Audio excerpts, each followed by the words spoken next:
Gaetano Tommy Reina was born on September 27, 1889 in Corleone, Sicily to parents Giacomo and Carmela Reina. He had a brother Antonio and a sister Bernarda. In 1902, at the age of 13, he and his family emigrated to the US, settling on 107th Street in East Harlem, New York City. East Harlem was run by the Morello crime family, a Corleonese family founded in 1900 by Giuseppe Morello. The Morello family were incredibly organized and had control over many of the pre-prohibition rackets such as counterfeiting and extortion. As well as this, Giuseppe Morello was the boss of all bosses, making him the most powerful Italian mafia boss in the United States. As a result, the Reina brothers would work under the family when they became involved in criminal activity. In 1906, Reina would have his first of 6 children with his future wife Angelina. His eldest, Carmela, would go on to marry Mafia rat Joe Valachi.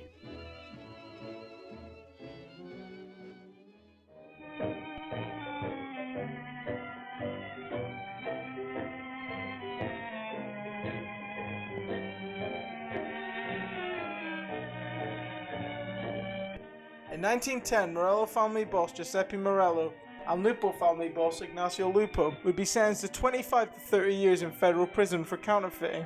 This would prove devastating for their respective families, especially the Morello family. In 1910, with Morello's blessing, the family would be taken over by Giovanni Pecoracco. Pecoracco would run the family until he stepped down in 1912. The position of boss of all bosses, however, would be taken by Salvatore D'Aquila. D'Aquila was appointed to the position of boss of Ignacio Lupo's family when Lupo was convicted. After a while, tensions would rise between the Morello and D'Aquila families. During this time, Reina would rise through the ranks of the Morello family, eventually becoming the leader of the 107th Street crew. Upon Pecoracco stepping down, he would be succeeded by Fortunato Lamonte.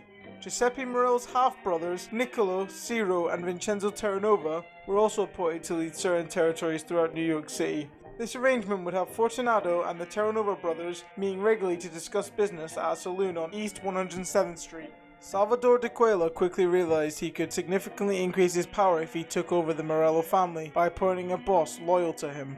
On May 24, 1914, Fortunato Lamonte was caught by D'Aquila gunmen near his grain store business on East 108th Street. He was shot in the back of the head and would later die in hospital. His brother Tommaso would take over leadership of the Morello family.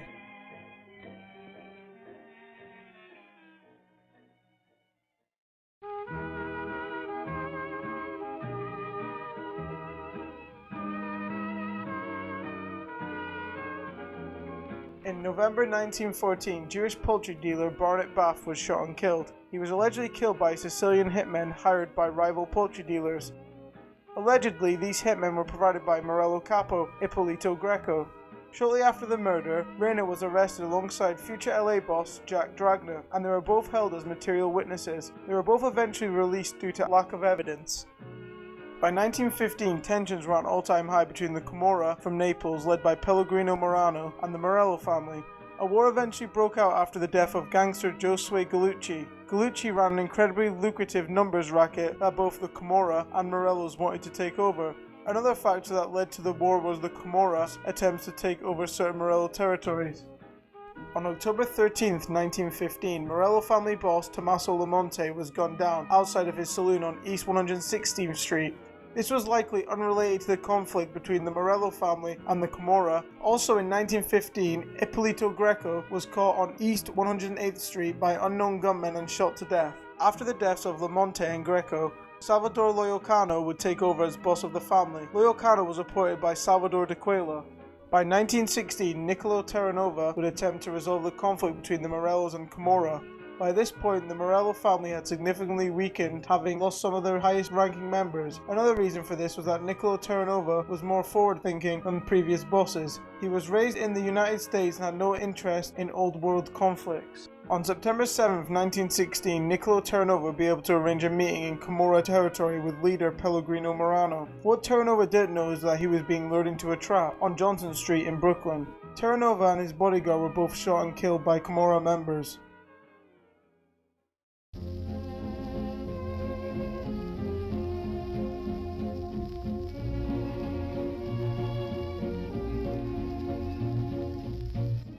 The impact of Niccolo Terranova's death was devastating for both the Morello family as well as the Camorra. Initially, the Camorra became stronger and successfully took over many Morello territories. However, things would begin to go downhill for the Camorra. In early 1917, high-ranking member and boss of Navy Street, Alessandro Valero, would be caught by Morello gunmen near Johnson Street and shot. He would be taken into hospital and ultimately survive.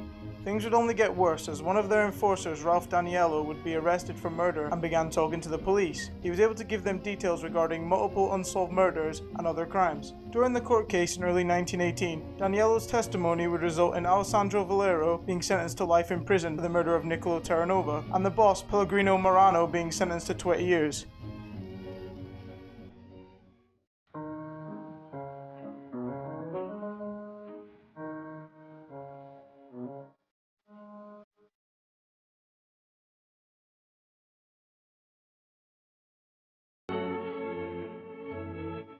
From this point, things ran smoothly. The family was now backed by boss of all bosses, Salvatore D'Aquila, and the Camorra were no longer a threat. Gaetano Reina was now a very powerful capo in the Morello family and controlled both East Harlem and the Bronx. Gaetano Reina was also completely loyal to Salvatore Loiacano.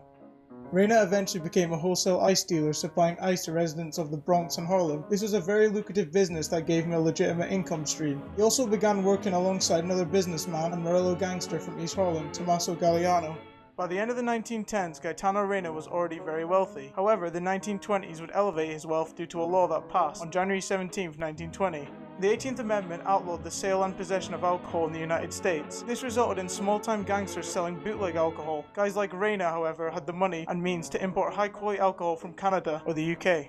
The year 1920 was also very pivotal to the Morello crime family. Giuseppe Morello, who had served 10 years out of his 25-year sentence, had his sentence commuted by President Warren Harding, as did Ignazio Lupo. By December 1920, Giuseppe Morello was very close to his release date. Due to this, he instructed Salvatore Loiacano to step down as boss of the family. Loiacano refused. This resulted in Morello ordering him to be assassinated from prison. On December 10th, Loiacano was gunned down by a Morello hitman. Loiacano's death led to the Morello family splitting into two factions. One, led by Gaetano Reina, was loyal to Loiacano and Salvatore D'Aquila. The other, led by Vincenzo Terranova, was loyal to Giuseppe Morello and the old regime. Upon starting his own family, Reina would appoint Tommaso Gagliano to the position of underboss.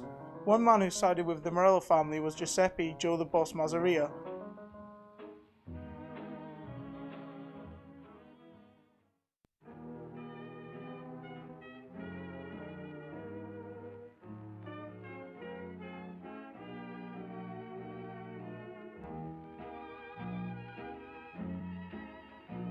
Upon Morello's release in early 1921, Salvatore D'Aquila would order him and Ignazio Lupo to be assassinated. Also condemned alongside Morello and Lupo was Umberto Valenti. Valenti was a long-time D'Aquila hitman who supposedly assassinated Fortunato Lamonte. By 1921, Valenti and D'Aquila no longer had a good working relationship. Lupo was allowed back into the D'Aquila family soon after, but Morello and Valenti were still marked for death. After contacting a powerful Sicilian boss, Morello was able to come to an agreement with D'Aquila, saving his life. Valenti also came to an agreement with D'Aquila. They agreed that Valenti could make it up to D'Aquila by killing Vincenzo Terranova and Joe Masseria.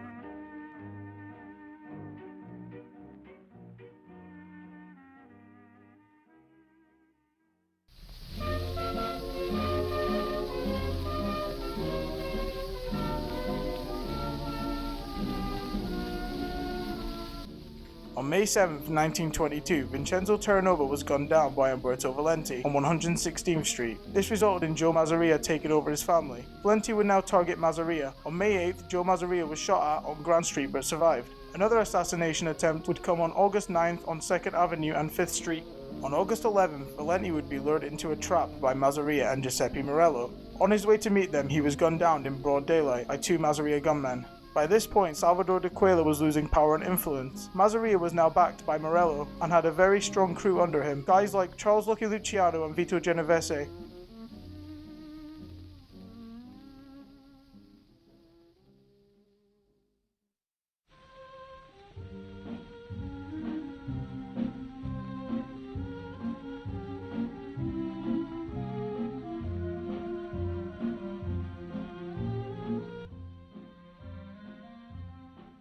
Reina decided to align himself and his family with Masseria. He did this because he could see that D'Aquila's power was diminishing. By 1928, Joe Masseria was ready to take the position of boss of all bosses. He allied himself with D'Aquila's second-in-command, Manfredi Mineo. Mineo was prepared to have D'Aquila assassinated on the condition that he would be appointed boss of the family.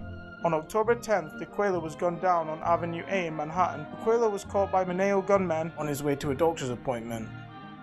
From this point, Masseria was officially the boss of all bosses. He would hold this position until 1931. During his reign, Masseria began demanding money from the families. He demanded that the Castellarese boss, Niccolo Schiro, pay him $10,000 out of nowhere. Schiro, who generally wanted to avoid conflict, would eventually step down as boss and return to Italy. Schiro's successor as boss would be Salvatore Maranzano.